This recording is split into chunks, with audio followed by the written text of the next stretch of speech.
ጎደሎ ዓለም ደግም አይበረክትላት ወንድሜን ማስተር አብነትን እባክህ እድሜውን አርዝምላት። ወንድሜ ደሜ ህመምና ስቃይ ከብዶኛል።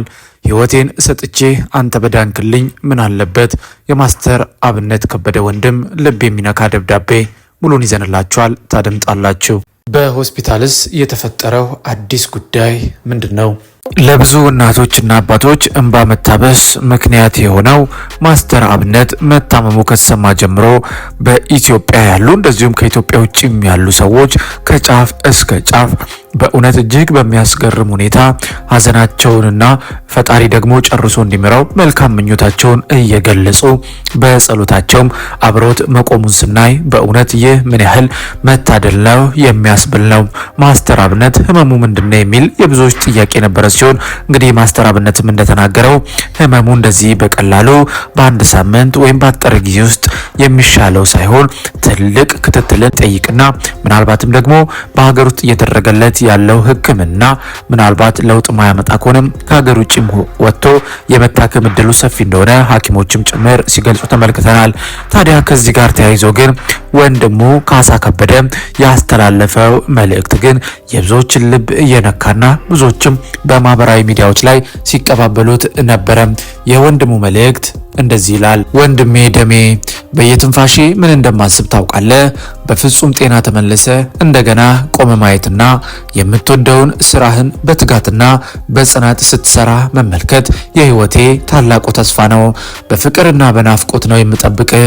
በጣም ወዳለው ቢሆንልኝ ከህይወቴ ዘመን ቀሪውን ሁሉ ያለ ስስት ላንተ ሰጣለሁ። ህመምህ በጣም አሞኛል። ስሜትህን እየተጋራሁት ነው። እወድሃለሁ። ግን ደግሞ አንድ ነገር ያጽናናኛል። ታስታውሳለህ ወይ በውሹ ስፖርት የልምምድና የውድድር ሜዳ ላይ ያጋጠሙን ከባድ የልጅነት ዘመን ተግዳሮቶች? ከዚህ ጋር ተያይዞ በመቀሌ፣ በሐዋሳ፣ በባህር ዳርና በአርባ ምንጭ በደረሱብህ ከባባድ አደጋዎች ያሳለፍካቸው የጭንቀት ቀንና ሌሊቶች እንዴት ይረሳሉ? የሞተር ሳይክል ትርኢት ለማሳየት ልምምድ ላይ ያለ በአንገትህ ላይ የነበረው ስካርፍ በፊት ጎማ ላይ ተጠቅልሎ በፍጥነት ላይ ያለ አሽቀንጥሮ ወርውሮ ከአስፓልት ላይ ሌሎች ያነሱ ጊዜ አበቃ አለቀ ብለን ተጨንቀን አልነበር ወይ? ሁለት ሰዎች የተቀመጡበት ሞተር ሳይክል በጀርባ ላይ ተነድቶ በአሽከርካሪው ስህተት ህይወትህን በአደጋ ላይ ጣሎስ ጊዜ እንዴት ይረሳል? የልጅነት ዘመን የካንሰር ህመምህስ እረ ስንቱን ልጥቀስ፣ ብጠቅሰው ብናገረው አያልቅም እኮ። እነዚያ ቀናት ሁሉ በእግዚአብሔር ምሕረትና ጥበቃ አልፈው ዛሬ ላይ ደርሰሃል። እግዚአብሔር ይመስገን። ዛሬም በዚህ ፈተና ውስጥ ሆነ ለመልካምነት የሚከፈል ዋጋ ነው ብለ በአጽንኦት ስትናገር የመልካምነት ምንጭ በሆነው እግዚአብሔር ላይ ይበልጥ ልብ ያረፈ አይዞ የልጅነት አምላክ እግዚአብሔር ዛሬም ታማኝ ነው። ይህንንም በድል እናልፈዋለን። ደግሞም የሀገሬ ህዝብ ካንተ ጋር አብሮ መቆሙን ስመለከት አንድ አባባል ትዝ አለኝ። መልካምነት ዘር ነው፣ ይበቅላል፣ ያድጋል፣ ያብባል፣ ያፈራል። ልክ ነህ ወንድም አለም። በእርግጠኝነት ተሽሎ እንገናኛለን። እግዚአብሔር አያሳፍረንም። እኔ ቢሆንልኝና ቢሳካልኝ ህይወት መስጠት ቢቻል ኖሮ ለአንተ ሰጥህና ካለህበት ህመምና ስቃይ ተሽሎክ ባይ ምን ያህል ደስተኛ በሆንኩኝ። ግን ደግሞ አንድ ነገር አምናለሁ፣ የህዝቡ ጸሎት በፍጹም ጤንነት ላይ እንድትገኝ ያደርግሃል። አንተም ተመልሰ የምትወደውን ስራ የምትወደውን በጎ ስራህን እንደምትቀጥልና በክብር ቆመ እንደማይክ በእግዚአብሔር ተስፋ አለኝ። በፍጹም አልጠራጠርም። ወንድሜ እወድሃለሁ። ተሽሎክ በቅርቡ በክብር ቆመክ አያሃለሁ። ሁላችሁም በጸሎታችሁ አስቡት የሚል መልእክትን አስተላልፎ ብዙዎች እየተቀባበሉት ይገኛሉ።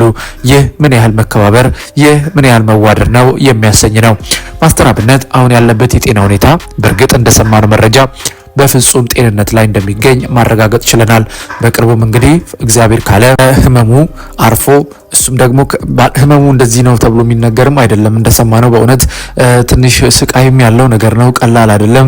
ብዙዎች እንግዲህ ፎቶ ላይ ሲያዩ ቀላል ሊመስላቸው ይችላል፣ ወይም ዘና ብሎ እየታከመ ሊመስላቸው ይችላል። ግን አይደለም። ህመም ውስጥ ያለ ሰው ነው ይህን ብቻ ሊረዳ የሚችለው። በእውነት ከአልጋው ጀርባ ብዙ ህክምናዎች እየተደረጉ ነውና ያንን ህመም ለሰማ ሰው ደግሞ እጅግ የሚከብድና የሚያሳዝን ነው። ግን ደግሞ ፈጣሪ አንዳንዴ የምናልፍበትን መንገድ ራሱ ለበጎ ያደርገዋልና ማስተር አብነት አሁንም እያለፈበት ያለው ነገር ተሽሎት በሙሉ ጤንነት እንደምናገኘው እኛም እናምናለን። እናንተም ውድ የሁሌ አዲስ ሚዲያ ቤተሰቦች በጸሎታችሁ አስቡኝ ባለው መሰረት ሁላችሁም በጸሎታችሁ አስቡት። ምክንያቱም ማስተር አብነት ህመም የአንድ ሰው ህመም ብቻ አይደለም። ከጀርባው ብዙ ሰዎችን ተሸክሞ የሚኖር በጎ ሰው ነው። አንድም የዚህ ጭንቀትም ጭምር ውጤት ነውና እሱም ሲናገር እንደሰማነው በጎፋ በነበረበት እንግዲህ በመሬት መንሸራተት ላይ የእርዳታን ስራ እየሰራ በነበረበት ወቅት ነው ከልጅነቱ ጀምሮ ያጋጠመው ያው ህመም በአጥንቱ አካባቢ ላይ እሱ እንደ አዲስ አገርሽቶ ለዚህ ነገር የዳረገውና እባካችሁ ጸልዩለት። ውድ የሁሌ አዲስ ሚዲያ ቤተሰቦች በዛሬው ፕሮግራማችን እንግዲህ ማስተር አብነት ስላለበት የጤና ሁኔታና እንደዚሁም ደግሞ ወንድሙ ካሳ ከበደም ለወንድሙ ያስተላለፈው እጅግ ልብ የሚነካና የልጅነት ጊዜያቸውን በማስታወስ ፈጣሪ ከብዙ ስቃይ ከብዙ አደጋ እንደታደገው አሁን ደግሞ ካለበት ከባድ ህመም ውስጥ እንደሚያድነው ያለፈ ህይወቱን ጭምር በመጥቀስ እንግዲህ ለወንድሙ የላከውን ልብ የሚነካ መልእክትም ጭምር ለእናንተ አቀረብን። በፕሮግራማችን ላይ ያላችሁን ማንኛውንም ሀሳብና አስተያየት ልሰጡን ትችላላችሁ። እኛም ደግሞ እናንተ ብትሰሟቸው ብታውቋቸው ባልናቸው በመዝናኛ ዘርፍና ቁም ነገር ነክ መረጃዎች ወደ እናንተ ፕሮግራሞችን በአዲስ አቀራረብና ይዘት ማቅረባችንን እንቀጥላለን። የምንለቃቸውን ቪዲዮዎች ላይክ እና ሼር ቻናሉን ደግሞ ሰብስክራይብ ያደርጋችሁ ቤተሰብ እንድትሆኑን እየጠየቅን በእርግጥ በምንሰጣችሁ መረጃዎች አምናችሁና ፈቅዳችሁ እናንተም ቪዲዮዎቻችንን ላይክ ቻናሉን ደግሞ ሰብስክራይብ እያደረጋችሁን ቤተሰብ በመሆን ከ31 ሺህ በላይ ሰብስክራይበርስ እንደደርስ ላገዛችሁን ምስጋናችን ላቅ ያለ ነው። እንደው ጊዜው ይሄን ብትጨምሩ ይሄን ብትቀንሱ እያላችሁ ደግሞ ሀሳብና አስተያየታችሁን እንድትሰጡን እየጠየቅን እኛም ደግሞ ለእናንተ የሚመጥኑ ፕሮግራሞችን በአዲስ አቀራረብና ይዘት ወደ እናንተ ለመምጣት ዝግጅታችንን እየጨረስን ነውና እንደው ጊዜው ሀሳብና አስተያየታችሁን ስጡን እያለን እንደዚሁም ደግሞ የምንለቃቸውን ቪዲዮዎች ቻናሉን ደግሞ ሰብስክራይብ አድርጉ እያለን በሚቀጥለው በሌላ በሰማችሁ ባልናቸው መረጃዎች እስከምንገናኝ በያላችሁበት የዓለም ጥግ ሰላም፣ ፍቅር፣ ጤና ለሁላችሁም እየተመኘን በዚሁ ተሰናበትን። መልካም ጊዜ ይሆንላችሁ።